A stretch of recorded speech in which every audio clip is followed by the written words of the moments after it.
রাষ্ট্রের 9 দফা ছাত্ররা দিয়েছে। আপনাদের মনে হতে পারে ওরা আবার কি বুঝবে, কিন্তু পড়ে দেখেন। আচ্ছা, আমি যদি আপনাদের এরকম করে জিজ্ঞেস করি, ঢাকা মহানগরের যানজট বন্ধ করা সম্ভব?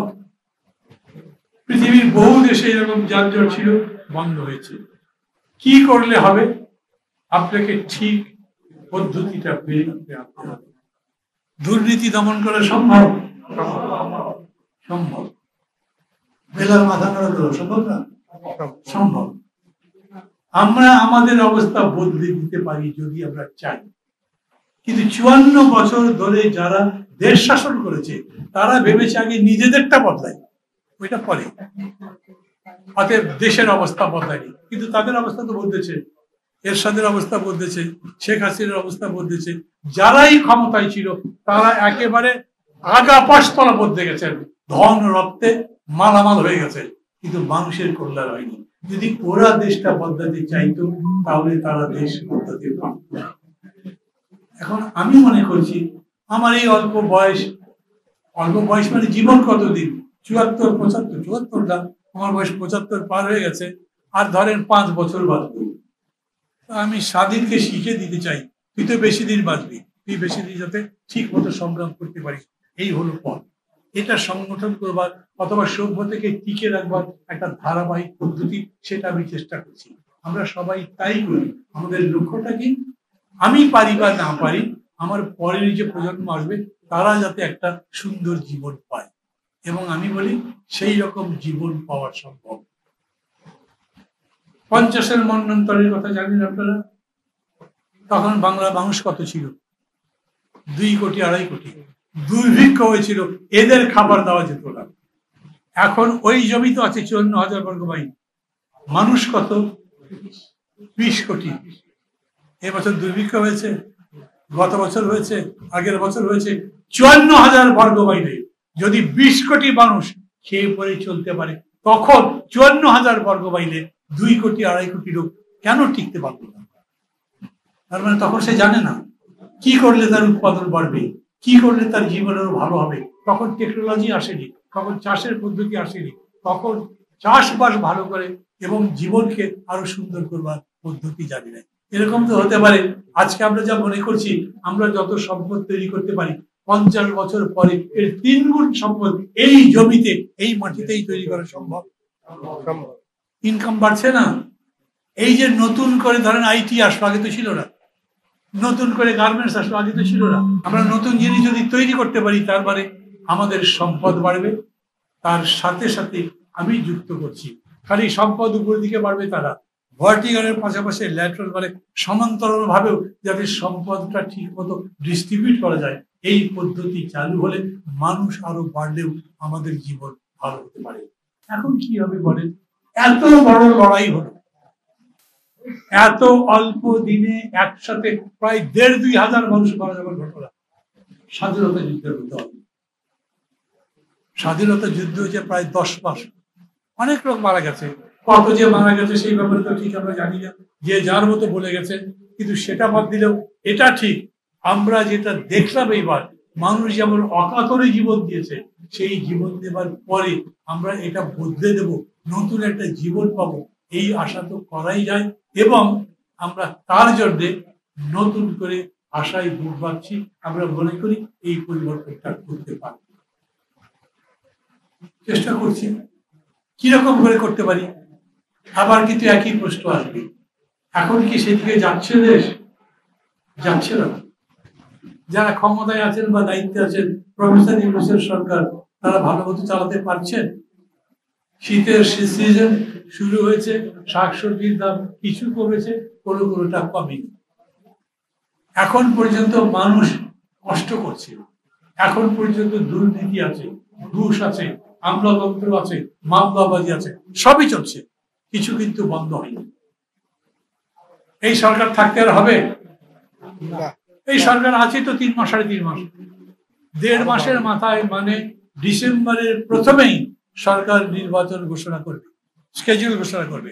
যখন নির্বাচনের তফসিল ঘোষণা করা হবে তারপরে সমস্ত ক্ষমতা নির্বাচন কমিশনের কাছে যাবে, তাই তো? তার মানে ডিসেম্বর মাসের প্রথম থেকে এই সরকার থেকেও যায়। তাহলে এই সরকারের কাছে তার কিছু পাচ্ছেন না, কার কাছে চাইবে? তার মানে 3.5 মাস পরে নির্বাচন হবে, সেই নির্বাচনে যে সরকার হবে সেই সরকার যদি ভালো হয় তাইলে দেশের ভালো হতে পারে। আমি বলছি তো, আমি সব জায়গায় বলি, আমি দেখি যে বিএনপি সরকার বিশেষ করেন না, কি করেন না, মানে তাই দেখা যায়। এখন ধরেন একটা হুলস্থুল কাণ্ড হয়ে গেল আর কিছু, ওইটা তো অন্য কথা, কিন্তু সাধারণভাবে বিষয়টা এরকম। বিএনপি কত ভালো করবে আমরা জানি। বিএনপি যে কেন্দ্রীয় নেতৃত্ব আছে তারা ভালো ভালো কথা বলছে, আর নিচের লেভেলে দখলদারি জান্দাবাজি সব চল বলে। 7,500 লোক বহিষ্কার করেছে, কিন্তু থামাতে পেরেছে কিছু? পারে নাই। ওরা ক্ষমতায় গেলে এই লোকগুলো যে কি করবে, থামাতে পারবে? জানি না, পারে কি পারে না জানি না। এখন আমরা যে একটা দল আছি, সেই দল ক্ষমতায় তো যাবো না, আমাদের মানুষ ভোট দিবে না, অত বড় দল আমরা হইনি। তাহলে আমরা কি করবো? নাকি আমরা লাইন লাগাবো, দেখি বিএনপিকে কয়টা নমিনেশন পাই, আমরা কে কে এমপি টেমপি হতে পারি, মন্ত্রী হতে পারি, অথবা আমাদের অন্য কিছু করার আছে।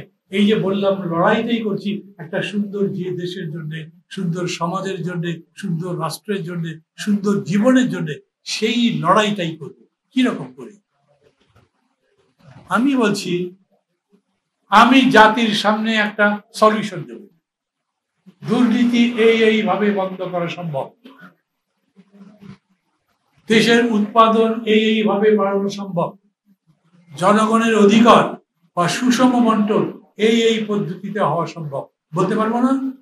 আমি এটা বলবো, মানুষের মধ্যে এটাকে জনপ্রিয় করব, আর বলবো যারা যারা এই রকম কর্মসূচি মানবে তাদের ভোট দেবেন, বাকিদের দেবেন না। বলতে পারবো না? মানুষের সবই আমার কথা শুনবে, নাও হতে পারে, কিন্তু দিন শেষে তারা মনে করবে এই পার্টিটাই ঠিক ছিল, এই নেতাই ঠিক ছিল, তার পেছনে যদি থাকতাম, এই পার্টির সাথে যদি থাকতাম, তাহলে আমাদের কল্যাণ হতে পারত। আর যদি মনে করি ওগুলো বাদ দেন, দেখি আগে টিকিট পাই কিনা।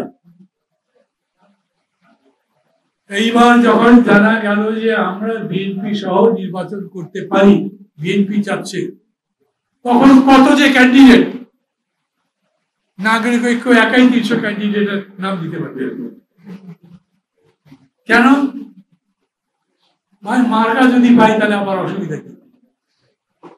আর যদি মার্কা না পান তাহলে? অতএব নাম দেবার পরে যখন বলছি যে তাহলে পাবলিসিটি করো, মাঠে নামো, তখন হিসাব করছে যদি না পাই তাহলে টাকাগুলো তো পানিতে যাবে। অতএব পোস্টার লাগছে না, যত লাগা দরকার তত লাগছে না, বসে বসে হিসাব করছে মিশে মিশে টাকা খরচ করবো কেন, আগে দেখি ওটা পাই কি দাও। প্রথম বলি, নেতৃত্বের এই যোগ্যতা থাকা দরকার। এইরকম চান্স মোহাম্মদ যারা যারা আছে তাদের চিনে রাখেন, ওদের জায়গা দেওয়া যাবে। কথা বুঝেছেন? আমার দলকে ওই রকমই বানাতে হবে যেই দল সত্যি সত্যি জনগণের কল্যাণ চাই। আমি কিন্তু আমার নেতা কর্মীদের উপরে চাপাচ্ছি না কিছু, তাদের ইচ্ছার বিরুদ্ধে কিছু করতে চাচ্ছি না, কিন্তু আমি তাকে বোঝাচ্ছি আমার এই ইচ্ছা সৎ ইচ্ছা, তুমি মানো কিনা, বোঝো কিনা। সে যদি বোঝে তাহলে করবে না কেন? তুমি যদি সুবিধার কথাই বলো তাহলে আমার দল করবার তো দরকার নাই, তুমি বিএনপি যাও অথবা অন্য কোনো বড় দলও যাও, সেই জায়গায় গিয়ে চেষ্টা করো। আমাদের সরকারটা এই, এবং ইতিমধ্যে মানে যে কোনো ভাবেই হোক না কেন, মাহমুদুর রহমান মান্নার একটা সুনাম হয়েছে, উনি ভালো বক্তৃতা করেন, আমি বক্তৃতা করছি, এবং যেখানে যেখানে এই কথাগুলো বলছি মানুষ পছন্দ করছে। আমি গ্রামের মধ্যে গিয়ে বক্তৃতা করতে গেছি, বিরাট একটা বাজার ছিল, লোকের প্রথম কথা হচ্ছে এই বাজারটা শেষ হয়ে গেছে, ফলে এই ইউনিয়নের যত লোক আছে তাদের ইনকাম কমে গেছে, আপনি বাজার চালু হয় কিভাবে তার কথা বলেন। তারা তো তাই চাইবে, আপনি কি বলবেন? জবাব তো একটা বলতে হবে। তারা বলছে আমাদের এই থানার মধ্যে এতগুলো বাজার ছিল, এত তরি তরকারি আসতো, এতগুলো বিক্রি হতো, আমাদের এই থানার মধ্যে অর্থনীতির এত লেনদেন হতো, কমে গেছে, বাড়বে কি রকম করে? আপনার তো বলতে হবে সেটা, না হলে কেবলমাত্র অন্য বক্তৃতা করবেন। আমার ব্যক্তিগতভাবে মনে হয় এই দিন চলে গেছে, আগের ইতিহাস বলে বলে এখন মানুষের কাছে ভোট পাওয়া যাবে না। এখন মানুষ দেখতে চায় যে লোকটা ভোট দিতে আসছে সে লোকটা কি ভালো? তাকে কি বিশ্বাস করা যায়? তিনি কি বোঝেন আমার কষ্ট? তিনি কি আমার কষ্ট দূর করতে চান? তার উপরে কি আস্থা রাখা যায়? এই রকম কথা আমি শুনছি। এখন যদি ধরেন সবাই খারাপ হয়ে গেছে, তখন মানুষের কাছে পছন্দের কোনো ব্যাপার নেই। কিন্তু যদি এমন হয় খারাপ আছে পাশে ভালো আছে, তাহলে মানুষ ভালোর পক্ষেই যাবে বলে আমি বিশ্বাস করি। আচ্ছা, না হলে বলেন তো, ডাকসু ডাকসু জাকসু চাকসু, এখানে শিবির জিতল কিভাবে? শিবিররা বলে আমরা কি রাজাকার ছিলাম? আমাদের বড়রা রাজাকার ছিল। তা আপনি পাল্টা বলেন তুমি কি বড়দের বাদ দিয়েছো? তুমি তো ওই রাজাকারদের সাথেই আছো। তাকে নেতা মানো। তাকে যারা নেতা পারে, খারাপ লোককে যে নেতা পারে, খুনিকে ধর্ষককে যে নেতা পারে, তাকে ভোট দেবো কেন? তার তো তাই বলবার কথা। কিন্তু সে এটা বলছে না, সে তাকে ভোট দিচ্ছে। সে দেখছে তো ব্যবহার ভালো করছে, কথা ভালো বলছে, একই সাথে সে বলছে মুক্তিযুদ্ধের সাথে আমরা আছি। আর তার বিপরীতে যারা আছে তারা কোনো ভালো কাজই করছে না, তখন মানুষ এদেরকে বাদ দিয়ে তার পক্ষে যাচ্ছে। তার মানে মানুষ তো ভোট বদলাচ্ছে, মানুষ তো ভালোর দিকে যাচ্ছে, মানুষ ভালোকে খুঁজছে। হয়তো এরকম হবে, এখন প্রশ্ন উঠে গেছে, জামাত ইসলামের নেতারা দুর্গা মূর্তির সামনে গিয়ে বসে থাকে। জামাত ইসলামের লোকই জিজ্ঞেস করছে আমরা তো মূর্তি পূজার বিরুদ্ধে, আপনারা আমাদের দলের নেতা এই মূর্তি পূজা করতে গেলেন কেন? এটার জবাব দিতে পারছে না। এখন তাদের গিয়ে দেশাত্মবোধক গান না গাইলে চলছে না, অথচ গান গাওয়া তো তাদের শাস্ত্রের মধ্যে নাই। এইরকম জটিলতার মধ্যে তারা পড়ছে, আরো পড়বে।